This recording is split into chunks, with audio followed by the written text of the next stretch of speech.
राजस्थान की वीर भूमि, जहाँ रेत भी शौर्य की गाथाएं सुनाती है, जहाँ किले केवल पत्थर नहीं बल्कि सम्मान के प्रतीक हैं।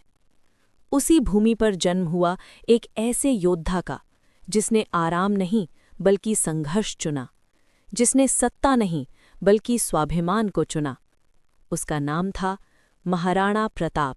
साल था 1540। स्थान था कुंभलगढ़ का विशाल किला। महाराणा उदय सिंह द्वितीय और रानी जयवंता बाई के घर एक पुत्र का जन्म हुआ। उसका नाम रखा गया प्रताप। बचपन से ही प्रताप अन्य राजकुमारों से अलग थे। जहां अन्य राजकुमार महलों में खेलते, वहीं प्रताप तलवारबाजी, घुड़सवारी और धनुर्विद्या का अभ्यास करते। उनका शरीर बलशाली था, कद ऊंचा और आंखों में आत्मविश्वास की चमक। उन्हें बचपन से ही सिखाया गया था, मेवाड़ का सम्मान सबसे ऊपर है। 1572 में पिता उदय सिंह के निधन के बाद प्रताप मेवाड़ के शासक बने। उस समय भारत में मुगल सम्राट अकबर का साम्राज्य तेजी से फैल रहा था।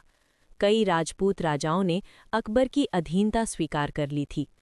अकबर ने भी प्रताप को कई बार संदेश भेजे, दोस्ती का प्रस्ताव, सम्मान का वादा, लेकिन एक शर्त थी, मुगल साम्राज्य की अधीनता स्वीकार करनी होगी। महाराणा प्रताप ने हर बार साफ इनकार कर दिया।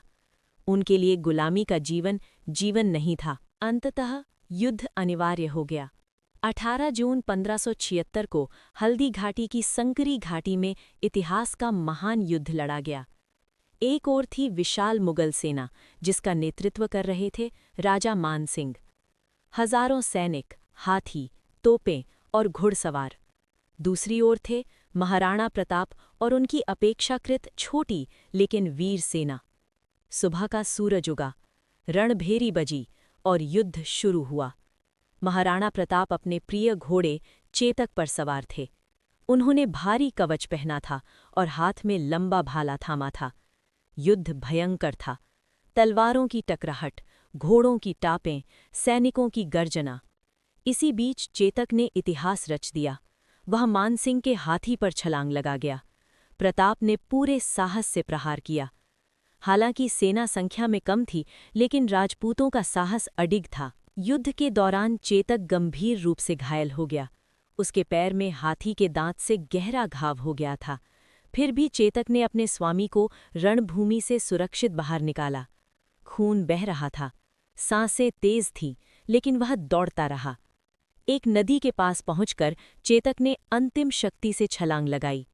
प्रताप सुरक्षित थे, लेकिन छलांग के बाद चेतक धरती पर गिर पड़ा। महाराणा प्रताप ने अपने प्रिय साथी को गोद में लिया। उनकी आंखों से आंसू बह निकले। चेतक की निष्ठा इतिहास में अमर हो गई। हल्दी घाटी का युद्ध निर्णायक नहीं था, लेकिन प्रताप को पहाड़ों और जंगलों में शरण लेनी पड़ी। जीवन अत्यंत कठिन हो गया। राजपरिवार झोपड़ियों में रहने लगा। भोजन की कमी होने लगी।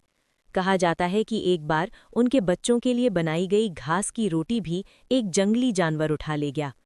उस क्षण प्रताप का हृदय टूट गया। कुछ समय के लिए उन्होंने समझौते का विचार किया, लेकिन फिर उन्हें अपने पूर्वजों का गौरव याद आया। उन्होंने निश्चय किया, जब तक प्राण है, मेवाड़ स्वतंत्र रहेगा। इन्हीं कठिन दिनों में उनके मंत्री भामा शाह आगे आए।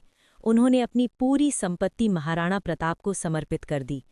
ये धन सेना को पुनर्गठित करने के लिए पर्याप्त था। नई शक्ति के साथ प्रताप ने एक-एक कर मेवाड़ की कई क्षेत्रों को पुनः जीत लिया। हालांकि चित्तौड़ दुर्ग वापस नहीं मिल सका, लेकिन मेवाड़ का अधिकांश भाग फिर स्वतंत्र हो गया। महाराणा प्रताप केवल योद्धा नहीं थे, वे जनप्रिय राजा भी थे। उन्होंने भील समुदाय को सम्मान दिया, जो उनके संघर्ष में साथ खड़ा रहा। वे न्यायप्रिय, अनुशासित और दयालु थे। उनके शत्रु भी उनकी वीरता का सम्मान करते थे। 19 जनवरी 1997 को शिकार के दौरान लगी चोट के कारण महाराणा प्रताप का निधन हो गया। मृत्युशैया पर भी उन्हें अपनी चिंता नहीं थी। उन्हें चिंता थी मेवाड़ की स्वतंत्रता की। उन्होंने अपने पुत्र अमर सिंह से वचन लिया कि स्वाभिमान कभी नहीं छोड़ा जाएगा। और फिर मेवाड़ का शेर सदा के लिए अमर हो गया। महाराणा प्रताप की कहानी हमें सिखाती है, स्वाभिमान धन से बड़ा है। स्वतंत्रता जीवन से मूल्यवान है।